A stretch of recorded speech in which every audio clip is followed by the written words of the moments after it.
Aspirants, welcome to Exampur. हम हैं कलम से क्रांति, मैं पूर्णिमा गौड़। एक बार फिर से आप सभी का स्वागत करती हूँ आप लोगों के विज्ञान के पंचामृत में, जहाँ पे हम 5 क्वेश्चंस करने वाले हैं आप लोगों के साइंस के। तो आ जाइए जरा जल्दी से, एक बार सभी बच्चे शेयर कर देंगे और आप लोगों की ये विज्ञान के पंचामृत रेगुलर चलती है। अगर आप लोग इससे ज्यादा क्वेश्चंस करना चाहते हैं, देखिए आज हमारा आई थिंक 64th या 65th एपिसोड है, तो मतलब आप मान सकते हैं कि 65 एपिसोड्स कर चुके हैं, रोज के 5 क्वेश्चंस, तो मल्टीप्लाई कर लीजिए, ठीक है। तो we are doing enough questions, ठीक। लेकिन अगर आप स्टिल एक साथ बहुत सारे क्वेश्चंस करना चाहते हैं, आप लोग मेरे साथ रोज सुबह 11 बजे मेरी क्लास में जुड़ सकते हैं एसएससी एग्जाम्स बाय एग्जाम को यूट्यूब चैनल पे, ठीक है। कितने बजे? 11 बजे, 11 AM पर एसएससी एग्जाम्स बाय एग्जाम्पल।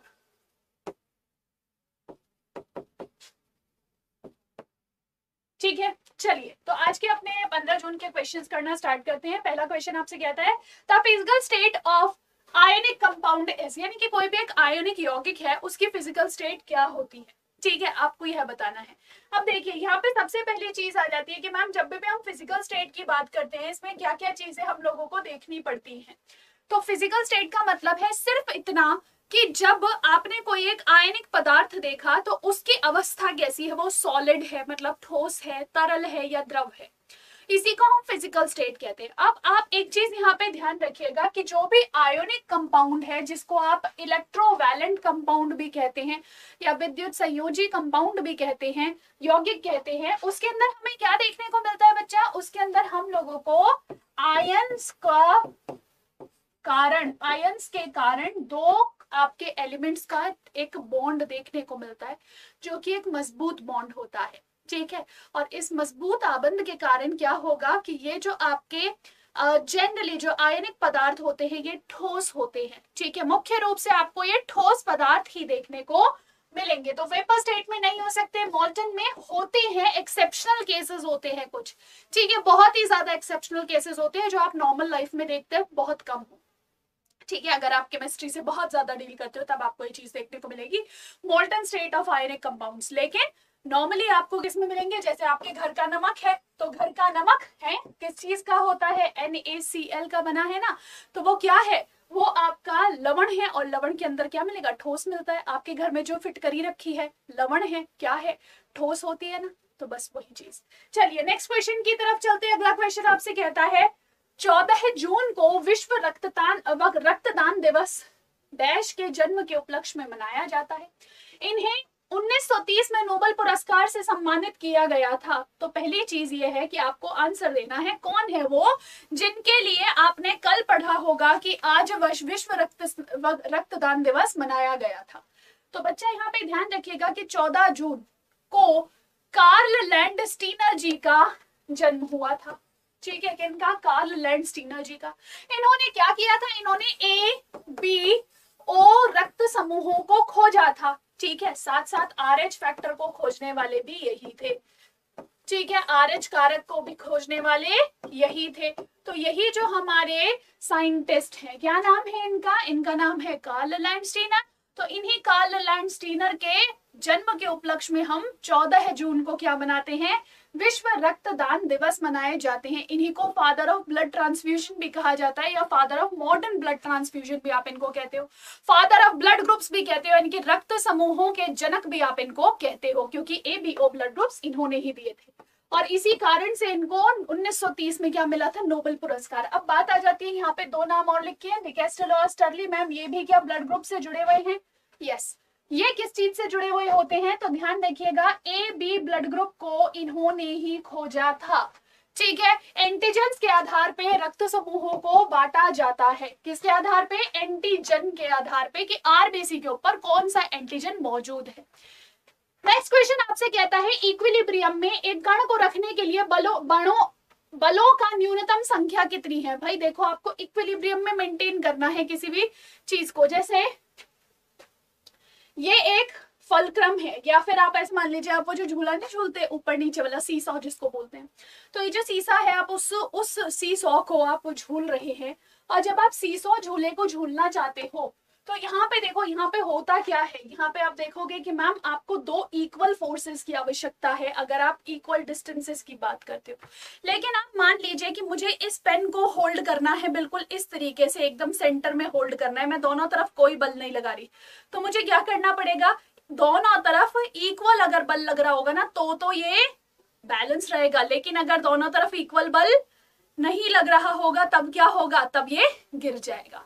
ठीक है, बात समझे ना। तो यहाँ पे सिंपल सी चीज है कि अगर आपको किन्हीं 2 चीजों को बैलेंस करना है, ठीक, किसी भी एक चीज को बैलेंस करना है, तो उसके लिए आपको 2 बलों को लगाना पड़ेगा जो कि इक्वल एंड ऑपोजिट हो, एक दूसरे के विपरीत व बराबर हो।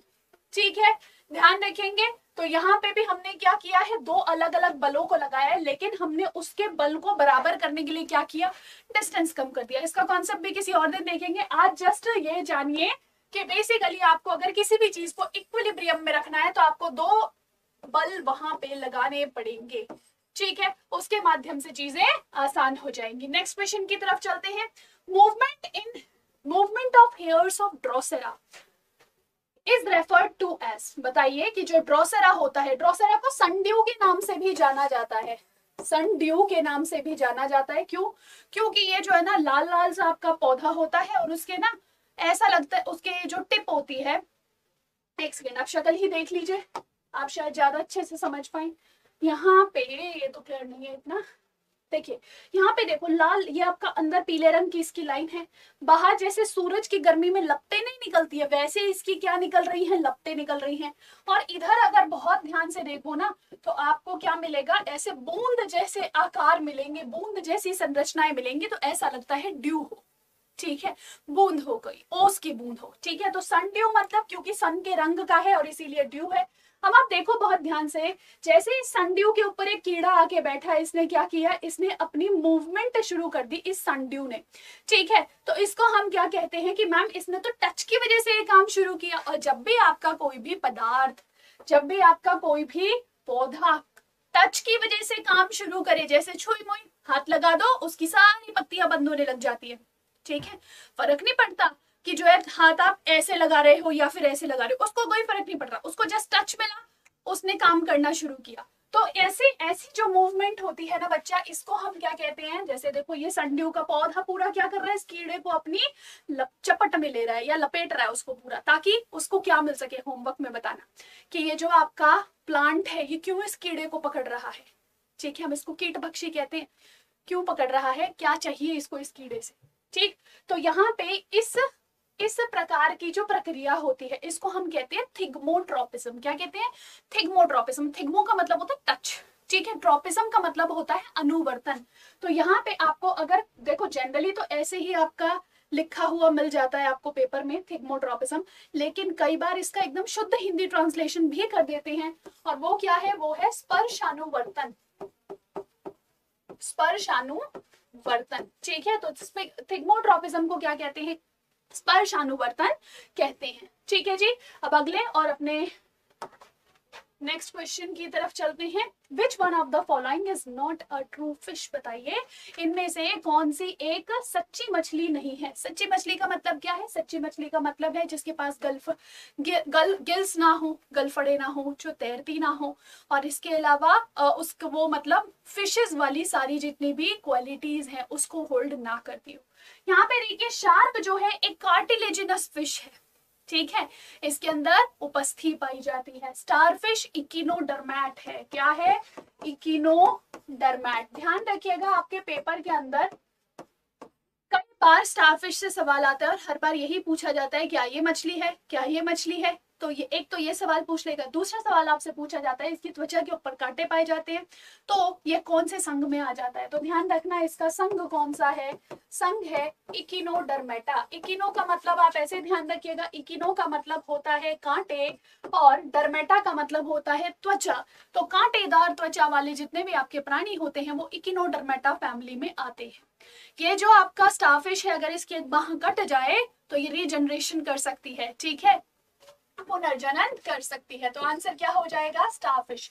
ईल जो होती है ये दिखती सांप जैसी है लेकिन यह भी एक प्रकार की मछली होती है।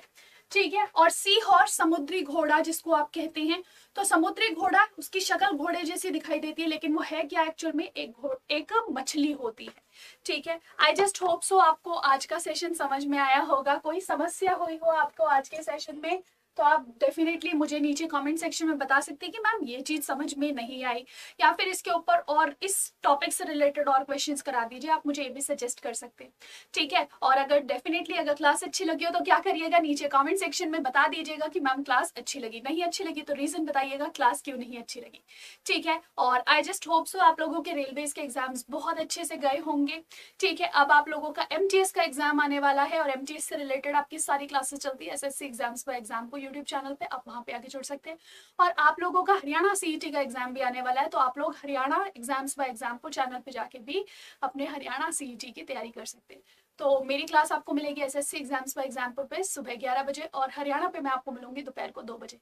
चलिए, तो आज के सेशन को यहीं विराम देंगे। This is Purnima Gaur signing off. Take care, bye bye.